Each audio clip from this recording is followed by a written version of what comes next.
mungkin teman-teman semua banyak yang belum terlalu kenal. Ustadz Asep Sobari LC, beliau lahir di Kuningan 27 April tahun 1976. Beliau lulus dari Universitas Islam Madinah, kemudian juga Universiti Kebangsaan Malaysia. Ya. Aktivitas Pak Asep Sobari, beliau merupakan pendiri Siroh Community Indonesia yang banyak berbicara tentang sejarah. Ya. Kemudian juga beliau sekarang menjadi Direktur Eksekutif INSIST. Ya. Kemudian juga salah satu pengurus MIUMI atau Majelis Intelektual Ulama Muda Indonesia.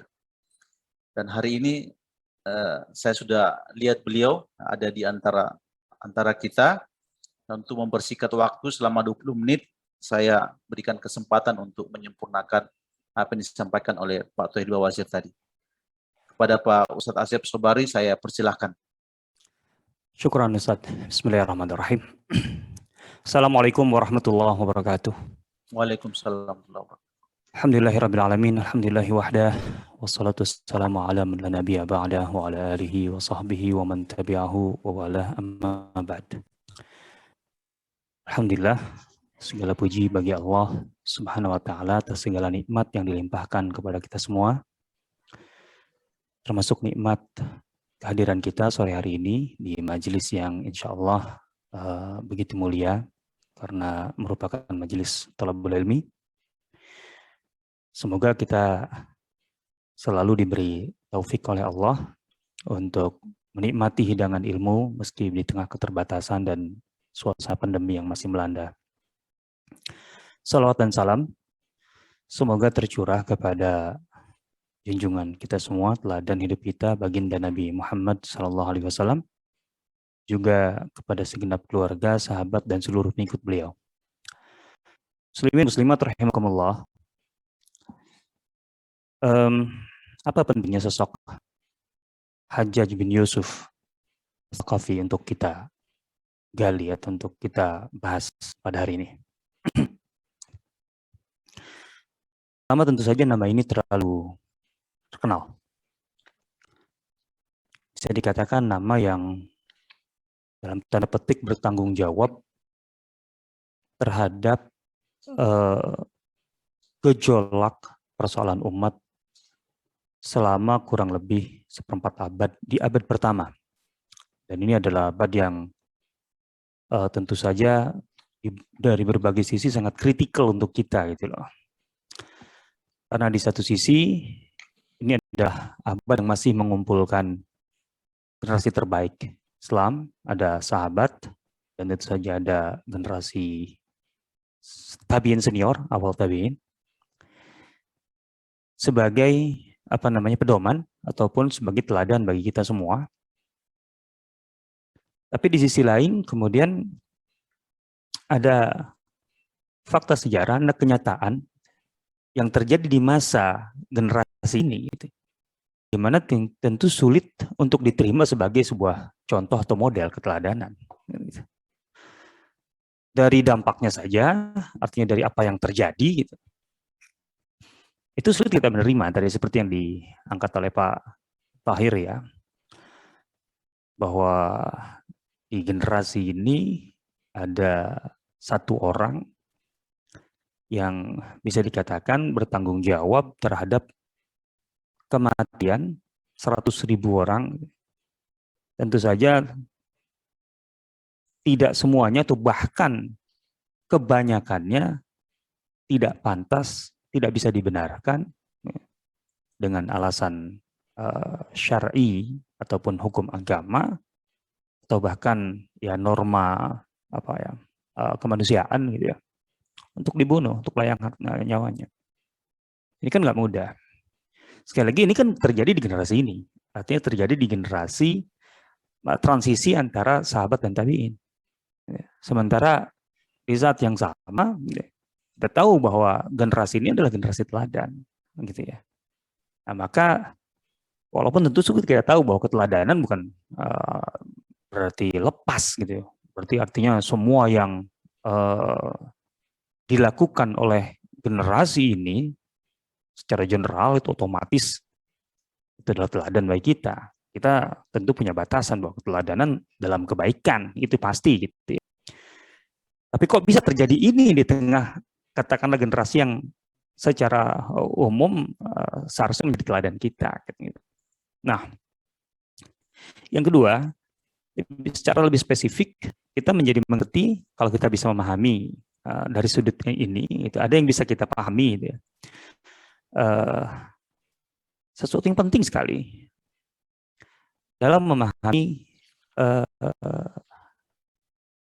tabiat kekuasaan gitu ya, yang berjalan di tengah elit ya, yang kemudian bisa kita buat perbandingan antara elit kekuasaan Islam yang benar-benar mendapatkan legitimasi syar'i dari Rasulullah SAW dengan yang tidak. Bagaimanapun ada satu titik yang harus menurut saya menjadi pertimbangan dan perhitungan awal. Bahwa jelas ada pergeseran. Setelah periode Khulafaur Rasyidin. Dipastikan ada pergeseran. Kenapa saya katakan dipastikan? Karena Rasulullah SAW sendiri yang membedakan antara era Khulafaur Rasyidin dengan era setelah Khulafaur Rasyidin. Rasulullah SAW sendiri membatasi ini. Artinya ini sebenarnya kan rambu bagi kita sebagai umat. Artinya kita tidak bisa menjadikan praktek pengalaman sejarah kita semuanya sebagai satu pedoman atau panduan yang memang legitimate secara syara gitu, dan layak diteladani, apalagi sebagai kaidah gitu dalam masalah kekuasaan contohnya. Ya enggak. Ini penting sekali bagi kita sekarang.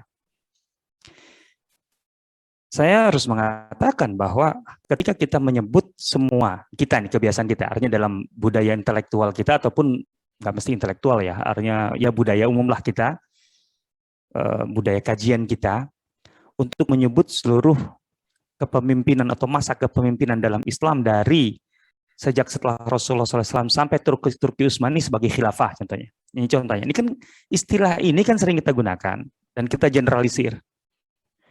Nah, sementara kemudian kita menganggap bahwa khilafah itu otomatis ideal. Saya rasa itu serampangan, saya rasa sembrono. Gitu. Kita tidak bisa menerima ini bahwa dari sejak setelah Rasulullah SAW gitu, sampai Turki Utsmani terakhir itu sebagai khilafah dan dalam arti ideal gitu loh. Itu dia. Saya rasa nggak bisa ini. Nggak bisa. Bagaimanapun nggak bisa. Dari semua sisi. Karena jelas sekali fakta sejarah. Kalau kita berbicara tentang perilaku, terus kemudian tadi fakta di lapangan, pemerintahan Islam itu tidak selalu sesuai atau ideal sesuai dengan petunjuk ataupun ajaran Islam, petunjuk Rasulullah SAW. Maka kita menerima bahwa itu adalah bagian dari sistem, gitu ya, yang pernah ada. Gitu. Oh itu memang ada jelas pemerintahan kekuasaan dengan nama imarah ataupun khilafah dan lain sebagainya. Tapi bukan berarti semuanya layak menjadi panutan, teladan. Gitu. Nah ini dia.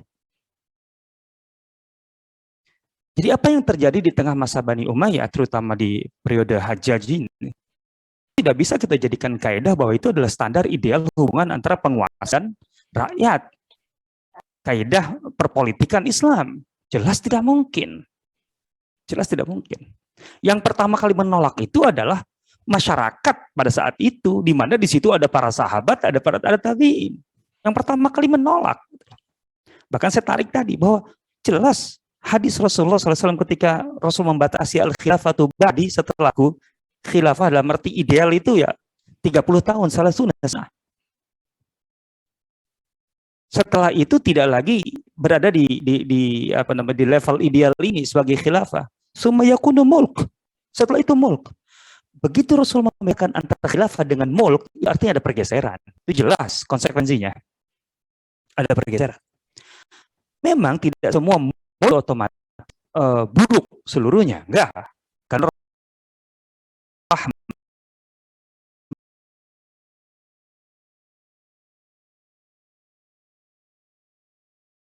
Jabari.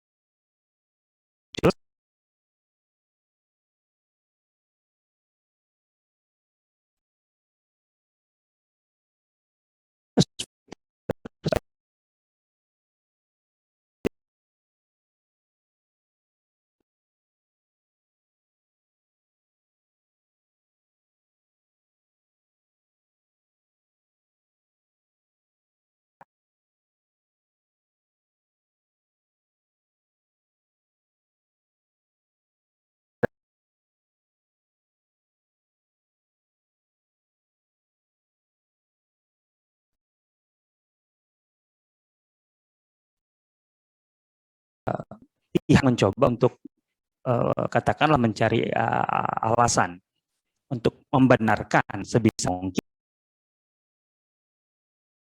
kaidah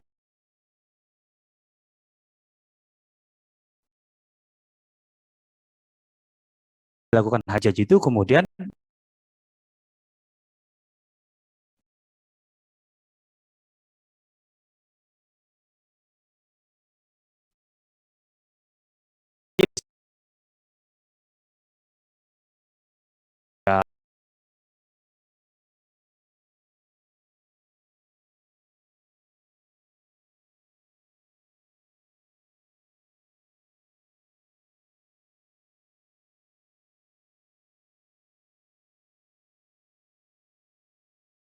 dalam arti akan merasakan lah gitu. Ada semacam fabrikasi riwayat yang terlalu berlebihan dalam menghabisi hajat. Itu juga, itu dua sisi ekstrim itu pasti ada gitu loh, pasti ada. Pada sosok-sosok seperti Hajjaj ini pasti ada dalam sejarah ini gitu. Maksudnya sosok-sosok yang sangat populer, yang punya pengaruh besar di masyarakat, dua sisi ekstrim itu akan selalu ada.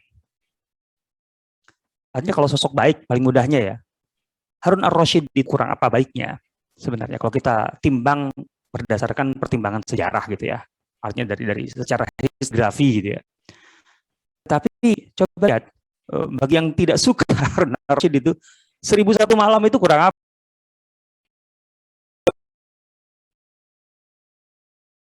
Satu malam pemabuk, main, suka wanita, macam-macam lah intinya. Pokoknya buruknya minta ampun. Oke. Jadi akan selalu aja. Maka menurut saya sih cukup harus berhati-hati untuk memberikan penilaian pada Hajjaj gitu ya.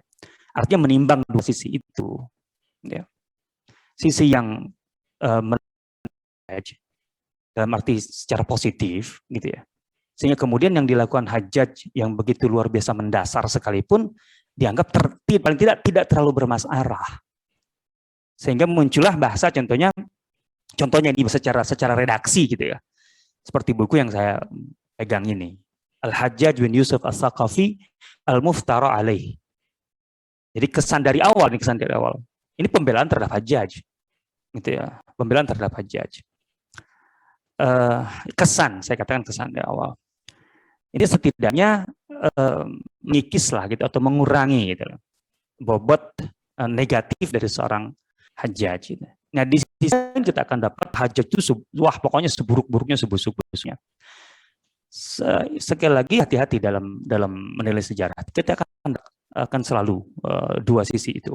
Apalagi pada sosok-sosok yang sangat populer yang punya dampak luas terhadap masyarakat karena pasti sisi kontra, ada sisi pro. Ya. Jadi kalau peneliti di sejarah ataupun ya seperti Zahabi atau lain-lain gitu ya, kan selalu mengingatkan kalau orang itu di pertentangan secara ekstrim antara yang pendukungnya sangat habis-habisan mendukung, membela, sementara yang kontranya habis-habisan memusuhi, itu artinya memang orang besar. Dalam dua sisi, tentu saja mau besar dalam arti positif, mau besar dalam arti negatif, gitu ya. Nah, Tapi kalau dalam sisi negatif, kalau ada orang seperti itu, berarti dia ada sisi-sisi yang tidak seluruhnya kemudian buruk gitu. Meskipun itu untuk kelompok tertentu, kayak Hajjaj ini. Maka Hajjaj itu memang kontroversial dari awal. Gitu. Kalau secara pribadinya, gitu. Menarik kita ikuti Hajjaj itu. Ayahnya seorang, katakanlah kalau untuk bahasa kita sekarang, ayahnya seorang ulama, gitu. Artinya mendidik Hajjaj untuk cinta Al-Quran, hafal Quran, kemudian ilmu-ilmu agama. Hajjaj itu tumbuh sebagai seorang pelajar yang sangat luar biasa. Artinya kecerdasannya jangan tanya. Dan punya semangat besar yang bergerak. Bahkan dia sempat mengajar Hajjaj itu di usia sangat belia, gitu ya. Tentu di Saqif. Saqif adalah penduduk Taif, artinya tidak jauh dari pusat pendidikan. Di situ ada Ibnu Abbas dan sebagainya, gitu ya. Nah, dan Hajjaj tentu saja berjumpa dengan masih banyak sahabat. Lahir di tahun 40-41 Hijriah. Hajjaj itu kan 55 tahun lah, ya. Lahir 40-41, artinya ketika Muawiyah baru naik jadi khalifah, meninggal tahun 95, gitu ya, setahun sebelum Walid bin Abdul Malik meninggal, gitu ya. Jadi masih di akhir masa Walid bin Abdul Malik dia meninggal, sebelum Sulaiman, itu saja. Nah, artinya dia mengalami masa Muawiyah bin Abi Sufyan, kalau Bani Umayyah ya, Muawiyah bin Abi Sufyan, kemudian Yazid bin Muawiyah, kemudian masuk Marwan bin Hakam. Ya, di akhir masa Marwan bin Hakam inilah dia sudah masuk ke kancah politik. Di kancah politik, Hajjaj masuk kancah politik, artinya di Bani Umayyah itu di usia 25 tahun, tahun 65. Anggota dari pasukan Hubeish bin Al-Qaini yang ditugaskan untuk menyerang basis kekuatan Abdullah bin Zubair di Madinah. Dia menjadi anggota pasukan. Kemudian dia naik dengan cepat gitu, terutama di zaman Abdul Malik bin Marwan. Dan karir puncaknya adalah artinya untuk tahapan awalnya itu adalah ketika berhasil mengalahkan Abdullah bin Zubair radhiyallahu taala anhu di Makkah pada tahun 73, artinya di usia sekitar 33 tahun. Bisa dibayangkan 33 tahun sudah mencapai puncak karir militer gitu ya.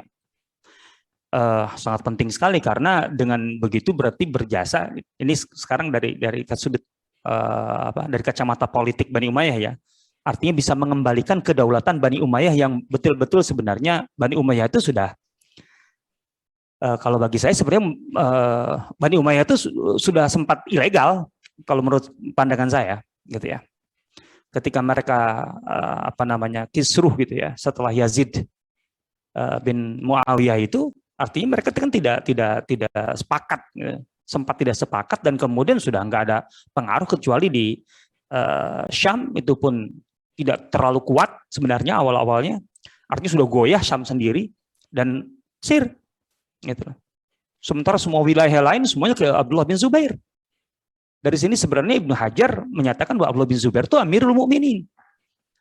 Secara ini bahasa politik yang sangat luar biasa kalau menurut saya. Ketika seperti Ibnu Hajar menyebut Abdullah bin Zubair yang dari sejak tahun 64 gitu ya, setelah Yazid meninggal itu kemudian menjadi khalifah Amirul Mukminin secara politik bahasa ini. Ini artinya apa? Berarti Marwan bin Hakam itu kemudian sebenarnya memberontak kepada Abdullah bin Zubair karena Amirul Mukmininnya Amirul Mukminin adalah Abdullah bin Zubair. Itu bahasa politik ada konsekuensi di sini. Nah, tapi dari kacamata Bani Umayyah, tentu saja Hajjaj ini di usia 33 tahun bisa mengalahkan Abdullah bin Zubair dan artinya itu nggak kebayang lah gitu. Posisinya seperti apa. Makanya kenapa bagi Abdul Malik begitu luar biasa gitu ya. Nah, ini di usia 33 tahun bayangin. Nah, dari 75 dia sudah menjadi katakanlah kaki tangan terpenting bagi Bani Umayyah. Bisa dikatakan corak kebijakan Bani Umayyah, terutama kebijakan dalam negeri ya, kalau bahasa kita. Bani Umayyah kalau luar negerinya sebenarnya, kebijakan luar negerinya kalau bahasa kita sekarang, itu masih sangat bagus. Kebijakan luar negerinya. Artinya hubungannya dengan luar negeri. Jihadnya, perangnya, dan sebagainya, mulai dari Maslamah bin Abdul Malik ke wilayah Asia Kecil, Konstantinopel, gitu ya. Terus kemudian siapa Abdul Aziz bin Marwan, adiknya Abdul Malik, ayahnya Umar bin Abdul Aziz, itu di Mesir dengan kemudian menggarap Tunis dari sejak sebelumnya tentu Uqbah bin Nafi sampai kemudian masa Musa bin Nusair. Kebijakan luar negerinya pada umumnya nggak ada masalah. Masalah kebijakan dalam negeri. Nah, kebijakan dalam negeri Bani Umayyah, coraknya bisa dikatakan adalah corak Hajjaj. Hajjaj adalah andalan. Jadi masukan-masukan Hajjaj, pandangan-pandangan Hajjaj itu yang menjadi corak kebijakan Bani Umayyah secara umum. Kenapa demikian? Nah, karena tidak lepas dari prestasi seorang Hajjaj itu. Nah, tentu saja ini bukan berarti kemudian kita mensterilkan Bani Umayyah sendiri, artinya Abdul Malik dan lain dari masalah ini ya.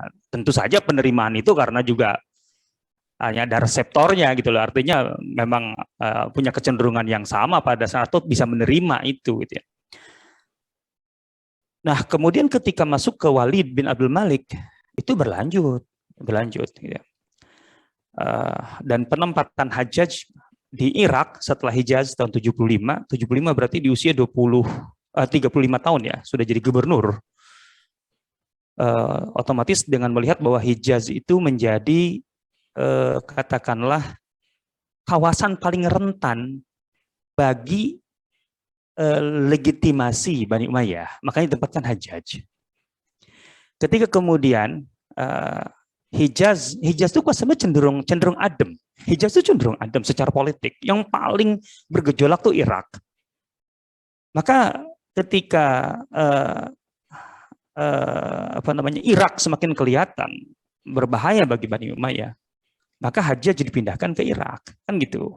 Itu jelas menunjukkan bahwa dari awal Abdul Malik bin Marwan melihat bahwa artinya disetuju dengan menempatkan Hajjaj itu, bahwa yang paling penting bagi Bani Umayyah adalah legitimasi politik meskipun didapat dengan cara sekeras apapun. Itu intinya. Ya jelas itu adalah bibit ataupun bukan bibit lagi ya. Dari awal itu otoriter sekali, otoritarianisme yang berjalan di Bani Umayyah. Artinya Hajjaj diberi wewenang penuh di situ, sepenuhnya. Bahkan ini menjadi corak umum bagi Bani Umayyah secara umum di mana-mana. Karena ketika Umar bin Abdul Aziz mengkritisi kebijakan politik Bani Umayyah di dalam negeri, itu kan menyebut 4 kawasan. Jadi Irak, Hijaz, gitu, kemudian Mesir, Yaman, itu semua gubernurnya adalah yang punya corak yang sama dengan Hajjaj. Gitu. Artinya pengaruh Hajjaj begitu kuat. Dan itu artinya sekali lagi ada semacam legitimasi terhadap kebijakan-kebijakan Hajjaj yang intinya stabilitas dan kedaulatan atau legitimasi politik Bani Umayyah itu harus penuhnya didapat, dalam arti dipastikan didapat dengan cara apapun. Dan dengan cara apapun itu artinya dengan sekeras apapun. Yang penting orang mau menerima Bani Umayyah sebagai pemerintah, dan itu ditunjukkan dengan ketaatan mereka, dengan mau membayar pajak, dan kemudian pajaknya kemudian berkembang loh macam-macam. Makanya di situ ada mukus dan lain sebagainya, ada pajak-pajak tambahan yang ancur-ancuran intinya dalam hal ini. Nah, termasuk tadi ketika tantangan atau ancaman Khawarij itu begitu kuat. Betul, Khawarij di satu sisi persoalan, tetapi pendekatan Bani Umayyah terhadap Khawarij bukan sesuatu yang tepat, bukan suatu kebijakan yang tepat. Itu kan Hajjaj kemudian untuk memastikan, ini sisi lain cerdasnya Hajjaj, memastikan bahwa Khawarij itu bisa terukur. Caranya apa? Yang lain, setidaknya yang mengaku bukan Khawarij, harus memastikan mau melawan Khawarij. Artinya kalau Anda tidak mau melawan Khawarij, itu artinya Anda bisa dituduh Khawarij. Itu Hajjaj itu begitu. Makanya kemudian yang tidak mau bergabung dengan pasukan yang akan diberangkatkan untuk melawan Khawarij, itu dibunuh oleh Hajjaj. Ini cara berpikir Hajjaj itu luar biasa. Nah, ketika tangan besi Hajjaj berhasil meredam dalam tanda petik gejolak, sebenarnya bukan berhasil meredam. Saya sih nggak pernah menganggap bahwa itu sebuah keberhasilan. Bagi penguasa yang otoriter itu keberhasilan. Tapi kan ketika kita bicara tentang memangnya nilai-nilai Islam dalam pemerintahan, dalam arti stabilitas itu harus seperti apa? Kan nggak begitu pendekatannya. Gitu ya. Ketika Irak dan lain-lain kurang lebih dalam tanda petik dianggap berhasil, sebenarnya Bani Umayyah itu merasa belum pernah puas gitu ya dengan sikap politik Hijaz, terutama Madinah. Madinah itu sejak awal dianggap sebagai tantangan legitimasi bagi Bani Umayyah. Gitu ya. Artinya Madinah itu oposisi, gimana pun juga oposisi bagi Umayyah, oposisi politik. Dan itu terlihat dari sejak Muawiyah bin Abi Sufyan radhiyallahu anhu. Artinya di akhir masa Muawiyah ketika hendak mengangkat Yazid, Muawiyah itu merasa daerah lain bisa. Artinya secara politik bisa lah dikendalikan. Tapi Madinah tidak. Maka fokusnya ke Madinah. Ya. Muawiyah itu kan datang ke Madinah dan kemudian mengumpulkan penduduk Madinah. Tentu yang paling penting adalah tokoh-tokoh yang menjadi ikon legitimasi politik Madinah. Untuk mengangkat Yazid kan. Coba di pertemuan pertama itu dengan wacana pengangkatan Yazid sebagai penggantinya dan meminta Yazid untuk dibaiat saat itu juga sebagai pengganti. Itu kan langsung mental kan di Madinah. Yang bersuara siapa? Yang paling terkenal kan 4 orang. Yang bersuara, yang otomatis suara itu adalah suara sekali lagi ikon politik Madinah. Ikon legitimasi. Siapa coba? Abdurrahman bin Abu Bakar, Abdullah bin Umar, Hussein bin Ali bin Abi Thalib, dan Abdullah bin Zubair. Selesai kan? Anak Abu Bakar, anak Umar, anak Ali, dan anak Zubair bin Awam. Selesai. Nggak dapatkan tempat itu. Wacana pengangkatan Yazid itu. Tapi Muawiyah kan memang orangnya, artinya dia orang secara politik jenius Muawiyah itu. Artinya tenang bawaannya. Beda dengan Yazid kemudian. Gitu ya. Artinya ketika kemudian akhirnya Muawiyah memaksakan kehendak gitu ya. Itu kan sebelum meninggal sebenarnya Muawiyah memberikan arahan kepada Yazid untuk tenang, untuk kalem, terutama menghadapi Madinah. Tapi Yazid kan enggak, dia merasa terlalu kuat, dia merasa bahwa dia megang segalanya. Dan blunder Yazid hebat betul gitu loh. Kita tahulah dampaknya. Mulai dari ya sebenarnya sebelum Karbala sudah ada permasalahan besar gitu Yazid. Gitu. Tapi bagaimana cara memperlakukan tokoh-tokoh Madinah? Itu kan jadi gejolak. Karena kalau Madinah sudah memberikan semacam jangankan keputusan, ya, opini saja, itu Bani Umayyah itu ketakutan. Nah, tokoh-tokohnya di luar biasa. Kayak Yazid itu luar biasa ya, Karbala. Habis Karbala kemudian perang Harrah, Madinah diserang, coba bayangkan. Allahu Akbar gitu kan. Terus kemudian ngejar Abdullah bin Zubair, tapi dia keburu meninggal ya. Kan kacau, kalau secara politik kacau sebenarnya itu, blunder hebat itu seorang Yazid itu. Nah, dan dampak dari semua itu sebenarnya bukan hanya Karbala. Orang cuma meributkan Karbala kalau urusan Yazid. Itu Harrah itu lebih dari, bukan lebih, maksudnya tidak lebih kecil dari Karbala itu. Dan itu yang menggoyang Yazid. Dan Bani Umayyah secara keseluruhan. Delegitimasi. Delegitimate. Bani Umayyah itu setelah itu. Coba aja lihat, di dalam saja mereka ribut. Gitu. Apalagi ketika Muawiyah bin Yazid bin Umayyah menolak. Waduh, udahlah itu.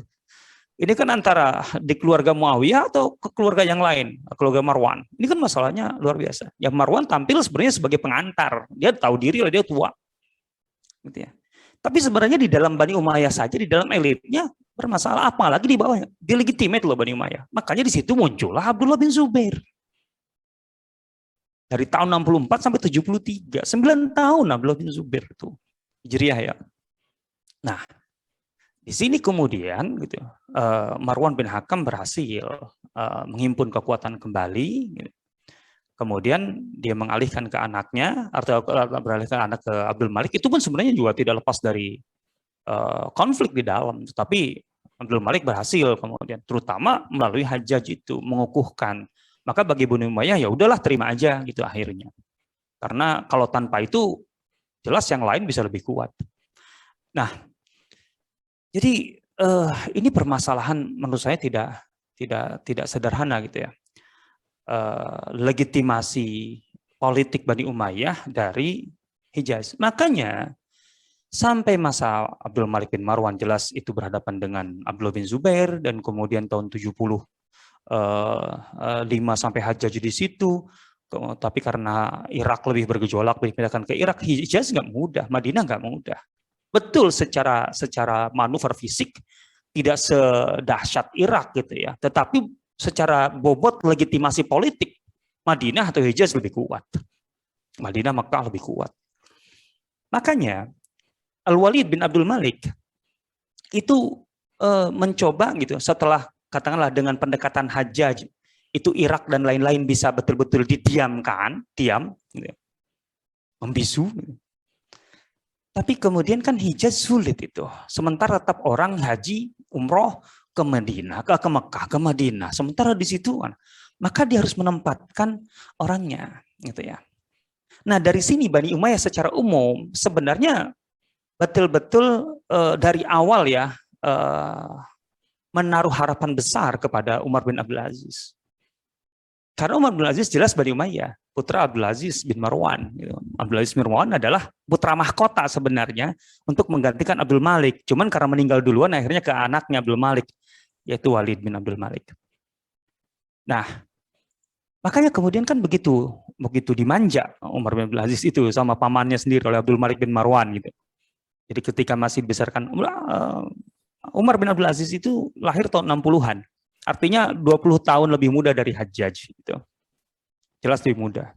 Sejak kecilnya di Madinah, ayahnya di Mesir pun dia tetap di Madinah, diurus, dibesarkan oleh keluarga Abdullah bin Umar gitu. Ada di situ ada Allahu Akbar, Salim bin Abdullah bin Umar, pamannya dan seterusnya. Itu kan kemudian dinikahkan oleh Abdul Malik dengan putrinya Fatimah. Dari situ juga kelihatan. Dan tetap Umar bin Abdul Aziz di Madinah, artinya ya pulang pergi Damaskus Madinah setelah besar, tapi sampai kemudian ketika Walid bin Abdul Malik menjadi khalifah tahun 86, tahun 87 dia melihat ada kesempatan, dan mungkin itu juga wasiat ataupun masukan dari ayahnya, bagaimana betul-betul bisa menundukkan Madinah. Caranya gimana? Angkat Umar bin Abdul Aziz sebagai khalifah, sebagai gubernur. Maka Umar bin Abdul Aziz jadi gubernur Madinah dari tahun 87, artinya 1 tahun setelah Walid bin Abdul Malik naik. Dan begitu Umar bin Abdul Aziz jadi gubernur, kan betul-betul Madinah nggak menjadi katakanlah sumber perlawanan, sumber dalam tanda petik gitu ya. Artinya tenang betul Madinah karena mereka menerima Umar bin Abdul Aziz, gitu ya. Artinya di sini memang ada kepentingan Bani Umayyah jelas, dan Umar bin Abdul Aziz bukan tidak tahu, gitu ya. Ada kepentingan politik, gitu. Karena kan pendekatan sebelumnya gagal. Pendekatan sebelumnya coba, contohnya yang paling berpengaruh kan generasi tabiin saat itu adalah Sa'id bin Musayyib. Sa'id bin Musayyib itu nggak pernah berbaiat kepada Khalifah Bani Umayyah, nggak pernah. Artinya nggak pernah, coba baca biografinya. Kepada Yazid, kepada Marwan bin Hakam, kepada Abdul Malik bin Marwan, kepada Walid, nggak pernah berbaiat. Nggak pernah berbaiat. Sa'id bin Musayyib. Sementara pengaruhnya luar biasa. Itu sampai mau didekati dengan pernikahan. Jadi Walid itu sampai mau menikahi anaknya. Artinya sejak zaman Abdul Malik dicoba untuk coba besanan. Gitu. Sampai kayak gitu. Tapi kan kita tahu, Sa'id bin Musayyib sampai kemudian ketika tahu Walid mau datang ke Madinah, dia nikahkan anaknya dengan muridnya. Supaya kemudian ketika dia datang nggak ada alasan. Itu artinya apa? Memang legitimasi politik Madinah kuat sekali. Nah makanya kemudian gitu, ketika Umar bin Abdul Aziz diangkat sebagai gubernur di usia 26 tahun kurang lebih saat itu, Umar bin Abdul Aziz juga tahu dia punya beban, pertama ke Bani Umayyah, kedua ke umat. Tapi Umar bin Abdul Aziz sebelum dia sebagai seorang pejabat, di kepala dia, di hati dia adalah seorang ulama. Maka dia gunakan pendekatan ini untuk apa coba? Untuk kemudian membuktikan bahwa dia punya pendekatan yang berbeda dengan corak pendekatan Bani Umayyah yang diambil atau diadopsi dari Hajjaj. Kan dia mensyaratkan kepada Walid, boleh, kan dia tahu ada bargaining, boleh, engkau atau aku terima, aku diangkat sebagai gubernur, tetapi semua kebijakan Madinah aku tidak mau diintervensi. Wah, itu begitu tuh Umar bin Aziz kalau kita baca biografinya. Nah, dari situ maka kemudian Walid mau tidak mau lah karena dia berkepentingan dengan legitimasi politik. Yeah. Nah, di sini jelas sebenarnya ada dua corak di Bani Umayyah sejak Umar bin Abdul Aziz jadi gubernur selama 6 tahun sampai tahun 92 atau 93. Tepatnya sampai Umar bin Abdul Aziz dipecat. Dua corak itu sebenarnya bisa dikatakan menurut saya dua model yang ada di hadapan Walid bin Abdul Malik.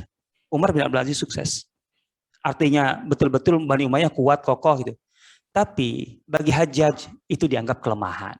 Sehingga Hajjaj kemudian memprovokasi Walid untuk memecat Umar bin Abdul Aziz. Jadi artinya Bani Umayyah memang mengambil pendekatan kekerasan padahal dia ada opsi yang berbeda sama sekali yang ditunjukkan oleh Umar bin Abdul Aziz dan itu efektif untuk politik. Tapi ini adalah sebuah kegagalan pilihan politik Bani Umayyah pada masa itu. Tampaknya waktu saya habis. Iya. Oh iya, sudah kalau gitu. Iya. Baik, terima kasih Ustadz Asep atas penjelasan yang saya kira sangat menarik ya. Banyak hal-hal yang bisa kita dengar tadi, jadi wawasan baru, terutama terkait dengan tema kita hari ini, Hajjaj bin Yusuf Al-Thaqafi. Baik Bapak dan Ibu semuanya, dari 230 peserta yang hadir ya pada sore hari ini, insya Allah kita akan hidupkan diskusi kita pada sore hari ini dengan menyampaikan pertanyaan. Ya. Mungkin ada di antara Bapak Ibu yang ingin memperdalam tema ini dengan menyampaikan pertanyaan. Saya akan persilakan 3 orang. Ya. Silakan mengangkat tangannya